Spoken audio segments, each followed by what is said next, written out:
ഇപ്പോൾ ലോക സമ്പദ് വ്യവസ്ഥയിൽ ഇൻഷുറൻസ് കമ്പനികൾക്ക് ഒരു വലിയ പ്രാധാന്യമുണ്ട്. എന്ത് രീതിയിൽ? ഈ മാർക്കറ്റുകളെ ഇങ്ങനെ ഉയർത്തി നിർത്തുന്നതിൽ. ഇൻഷുറൻസ് എന്ന് പറഞ്ഞാൽ എന്താണ്? ഇൻഷുറൻസ് എന്ന് പറഞ്ഞാൽ അടിസ്ഥാനപരമായി റിസ്ക് പൂളിംഗ് ആണ്.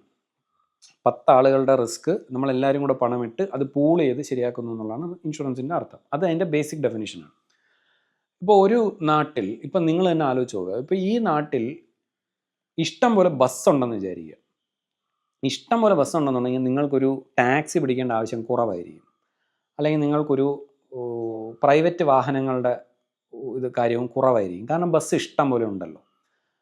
അതേസമയം ബസ് കുറഞ്ഞിരിക്കുന്നതാണ് കൂടുതൽ കാർ വിൽക്കാൻ നല്ലത്. അല്ലെ, കാർ കമ്പനികൾക്ക് തീർച്ചയായിട്ടും ബസ് കുറഞ്ഞിരിക്കണം. അപ്പോൾ അവരതിന് പലവിധ ന്യായീകരണങ്ങളുണ്ടാക്കും. അതേസമയം ബസ് ഉള്ളതാണ് പൊതുവെ നല്ലത് എന്നുള്ളത് ഇപ്പോൾ ലോകത്ത് ഒരു താർക്കിക വിഷയമല്ല. ഒരുമാതിരിപ്പെട്ട എല്ലാവർക്കും അത് മനസ്സിലാവുന്നുണ്ട്. ഇന്ത്യയിൽ പ്രത്യേകിച്ച്, ഇന്ത്യയിൽ ഏത് നഗരം എടുത്താലും നിങ്ങൾക്കത് മനസ്സിലാവും. ബസ് കൂടുതലുള്ള സ്ഥലങ്ങളിൽ കാർ ട്രാഫിക് കുറവായിരിക്കുകയും ആളുകൾക്ക് പൊതുവേ കുറച്ചുകൂടെ ബെറ്റർ ആയിരിക്കുകയും ചെയ്യും. ഇൻഷുറൻസിനെ നമ്മൾ ആ രീതിയിലാണ് നോക്കേണ്ടത്. നല്ല ആരോഗ്യ മേഖലയുള്ള ഒരു സ്ഥലത്ത് ആക്ച്വലി ഇൻഷുറൻസ് കമ്പനികൾക്ക് അങ്ങനെ കടന്നു കയറാൻ സാധ്യത വളരെ കുറവായിരിക്കും. കാരണം എന്താണെന്ന് വെച്ചാൽ, സർക്കാർ ആശുപത്രി പോയാൽ നിങ്ങൾക്ക് ഫ്രീ ആയിട്ട് ചികിത്സ കിട്ടുമെന്നുണ്ടെങ്കിൽ നിങ്ങളൊരു പ്രൈവറ്റ് ആശുപത്രി പോകുന്നില്ല. പ്രൈവറ്റ് ആശുപത്രി എന്ന് പറയുന്ന ഒരു ലാഭത്തിനുള്ള ബിസിനസ്സാക്കി മാറ്റി കഴിയുന്ന ആളുകൾക്ക് ശരിക്കും ഇതൊരു വളരെ നെഗറ്റീവായിരിക്കും. അതുകൊണ്ട് തന്നെ എൻ്റെ ഒരു പേഴ്സണൽ അഭിപ്രായത്തിൽ ഒരു ഗവൺമെൻറ്, എസ്പെഷ്യലി കേരളത്തിലേക്ക് നിൽക്കുന്ന ഒരു ഗവൺമെൻറ്റും ഈ ഇൻഷുറൻസിന് ഇത്ര ലക്ഷം രൂപയുടെ ഇൻഷുറൻസ് കൊടുക്കുമെന്ന് പറയുന്നത് ഒരു നല്ല ഐഡിയ അല്ല.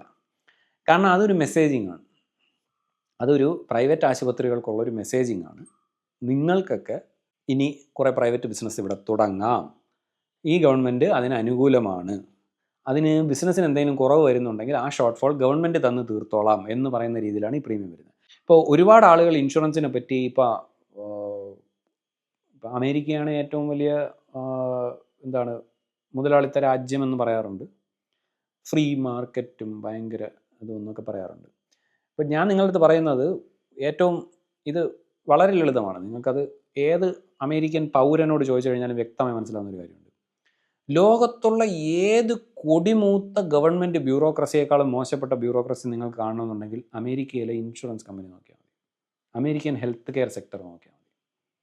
ഇതുപോലെ ബ്യൂറോക്രാറ്റിക് ആയിട്ടുള്ള വേറൊരു സംവിധാനമേ കാണാൻ പറ്റില്ല. അതായത് അവിടെ ആളുകൾക്ക്, അതായത് ഈ ഇൻഷുറൻസ് മൂലമായി മാത്രം ജീവിക്കാൻ പറ്റുന്ന ആ നാട്ടിൽ അതങ്ങനെ ആയതുകൊണ്ടാണ് ഈ ബറാക്ക് ഒബാമ എന്ന് പറയുന്ന ഒരു മനുഷ്യൻ്റെ പരിപൂർണമായ അയാളുടെ ഇലക്ടറൽ വിക്ടറി കംപ്ലീറ്റ്, 2 ടേമിൻ്റെ ഇലക്ടറൽ വിക്ടറിയുടെ കംപ്ലീറ്റ് പൊളിറ്റിക്കൽ ക്യാപിറ്റലും ഉണ്ടാക്കി വെച്ചിരുന്നത് ഈ ഒബാമ കെയർ എന്ന് പറഞ്ഞ ഈ അഫോർഡബിൾ കെയർ ആക്ട് എന്ന് പറഞ്ഞാൽ ഒരൊറ്റ സാധനത്തിനാണ്. അമേരിക്കയിൽ ശരിക്കും പറഞ്ഞാൽ ഇൻഷുറൻസ് ഇല്ലാതെ നിങ്ങൾക്ക് ജീവിക്കാൻ പറ്റില്ല. നിങ്ങൾ മരിച്ചു പോകും. നിങ്ങൾ ഇനി എത്ര ആരോഗ്യം സംരക്ഷിക്കുന്ന ഒരാളാണെങ്കിലും ശരി, ഇൻഷുറൻസ് നിങ്ങളുടെ ജീവിതത്തിൻ്റെ പ്രധാന ഭാഗങ്ങളിലൊന്നായിരിക്കും. ഒരു സ്റ്റേറ്റായിട്ട് നിങ്ങൾക്കൊരു സാമൂഹിക സുരക്ഷയുടെ ഭാഗമായിട്ട് നല്ലൊരു ആരോഗ്യ സുരക്ഷ കൊടുക്കുന്നതിനുമായി കമ്പയർ ചെയ്യുമ്പോൾ നിങ്ങൾ ഇൻഷുറൻസ് കൊടുക്കുക എന്ന് പറയുന്നത്, നമ്മൾ നേരത്തെ പറഞ്ഞ പോലെ അതൊരു ഒരു ഒരു പ്രത്യേക പ്രായത്തിൽ എല്ലാവർക്കും തോന്നുന്ന ഒരു ചാവൽ, ഒരു മണ്ടത്തരമാണത്.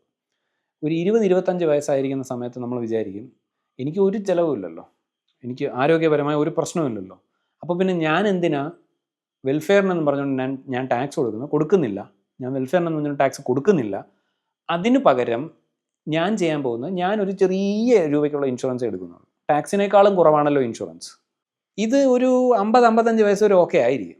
അത് കഴിയുമ്പോഴാണ് നിങ്ങൾക്ക് അതിൻ്റെ നെഗറ്റീവ് എഫക്റ്റ് അനുഭവിക്കാൻ പോകുന്നത്. കാരണം നിങ്ങളുടെ അസുഖങ്ങൾ കൂടുകയും പ്രീമിയം കൂടുകയും ചെയ്യുമ്പോഴാണ് നിങ്ങൾ ആലോചിക്കുന്നത്, 30 വർഷം മുമ്പ് ഞാൻ ടാക്സ് അടച്ച് ഞാൻ ഈ സമൂഹത്തിൽ ഒരു സാമൂഹിക സുരക്ഷയ്ക്ക് വേണ്ടിയിട്ട് ആരോഗ്യ സംരക്ഷണം ഉണ്ടാക്കി വെച്ചിരുന്നെങ്കിൽ എനിക്ക് ഒരു ചിലവുമില്ലാതെ ഇപ്പോൾ ജീവിക്കാൻ പറ്റുമായിരുന്നു.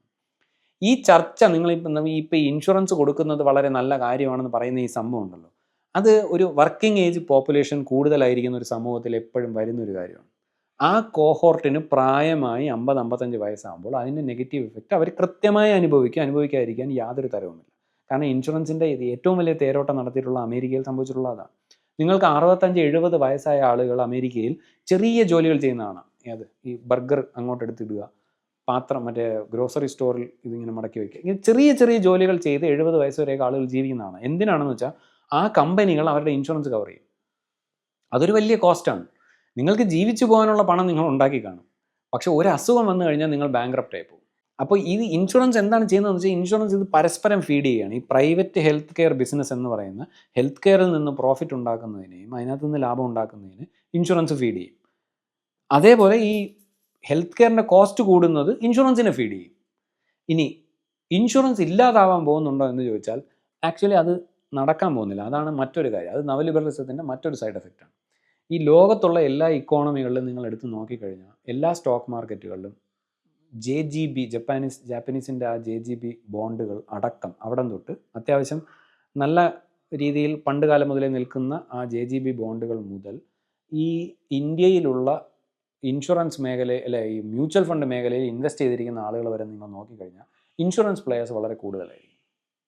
കാരണം എന്താണെന്ന് വെച്ചാൽ അത് അതിൻ്റെ ഒരു ബേസിക് നിർവചനത്തിനകത്ത് തന്നെ മനസ്സിലാക്കാം. കാരണം ഇൻഷുറൻസ് എന്ന് പറഞ്ഞാൽ നിങ്ങൾ ഇപ്പോൾ കുറേ പണം കൊടുക്കുന്നു, ആ പണം തിരിച്ചെടുക്കുന്നില്ലല്ലോ, നിങ്ങൾക്ക് അതിനകത്ത് തിരിച്ചൊന്നും കിട്ടാനില്ലല്ലോ. ഇതൊരു ചെറിയ സംഭവമല്ലേ, കുറച്ച് പണം അവിടെ ഇടുന്നു, ചെറിയ റിട്ടേണുകളോട് തിരിച്ചു കൊടുക്കുന്നു. അതാണ് ഇൻഷുറൻസ് പോളിസികൾ. ഹെൽത്ത് ഇൻഷുറൻസ് എന്ന് പറയുമ്പോഴത്തേക്കും 100% അങ്ങനെയാണ്.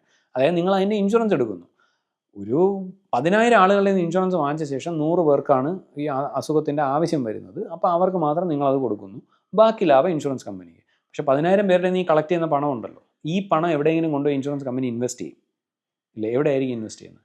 ലോകത്തുള്ള പലവിധ സ്റ്റോക്ക് മാർക്കറ്റുകൾ. അതുകൊണ്ട് തന്നെ ലോക സ്റ്റോക്ക് മാർക്കറ്റുകൾക്ക് ഇൻഷുറൻസ് മേഖല വളരെ പ്രധാനമാണ്.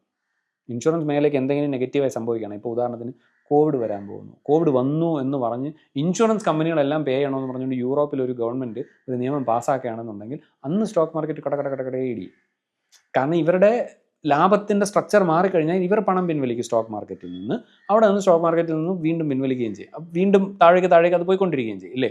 അത് വരാതിരിക്കാൻ വേണ്ടിയിട്ടാണ് ശരിക്കും പറഞ്ഞാൽ ഇൻഷുറൻസ് കമ്പനികൾ ഒരു പ്രത്യേക രീതിയിൽ സ്റ്റോക്ക് മാർക്കറ്റുകളെ ഉയർത്തി വയ്ക്കുന്നതും ഈ പറയുന്ന ഗവൺമെൻറ്റുകൾക്ക് ആ രീതിയിലുള്ള ഇൻസെൻറ്റീവുകൾ കൊടുക്കുന്നത്. പക്ഷേ എൻ്റെ ഒരു പേഴ്സണൽ അഭിപ്രായത്തിൽ നോക്കുകയാണെന്നുണ്ടെങ്കിൽ ഈ കേരളത്തിൽ ഇൻഷുറൻസ് കൊണ്ട് കേരളത്തിൻ്റെ ആരോഗ്യ മേഖലയെ അങ്ങ് മാറ്റിമറിക്കുമെന്ന് പറയുന്നത് ഒരു ഭരണം എടുക്കുന്നതിന് മുമ്പേ ഒരു ഗവൺമെൻറ് നടത്തുന്ന തോൽവി സമയം പോലെ. കാരണം നമ്മളെ കൊണ്ട് ആരോഗ്യം കൊടുക്കാൻ പറ്റില്ല, പക്ഷേ നമ്മൾ ഇൻഷുറൻസ് കൊടുക്കും എന്ന് പറയുന്നത് അതൊരുമാതിരി കയറുന്ന മത്സരത്തിന് മുമ്പേ തോൽവി സമ്മതിക്കാനായിട്ട് ഒരു മുൻകൂർ ജാമ്യം എടുക്കുന്ന പോലെയാണ് എനിക്ക് തോന്നുന്നത്. ഒരിക്കലും നീണ്ട കാലത്ത് അത് നന്നായിരിക്കില്ല. അതിപ്പോൾ നിങ്ങൾ KKR ഒക്കെ വന്ന് കേരളത്തിലെ ഇൻഷുറൻസ് മേഖലയിൽ ഇൻവെസ്റ്റ് ചെയ്യുന്ന ഹെൽത്ത് മേഖലയിൽ ഇൻവെസ്റ്റ് ചെയ്യുന്നോ ഇല്ലേ എന്നുള്ളത് മാറ്റിവെച്ചാൽ തന്നെയും നീണ്ട കാലത്തിൽ ഇൻഷുറൻസിന് പോകാൻ ഒറ്റ വഴിയേ ഉള്ളൂ. ആളുകൾക്ക് കൂടുതൽ ദുസ്സഹമായ ഒരു ബ്യൂറോക്രസിയിലേക്ക് ഇത് മാറും.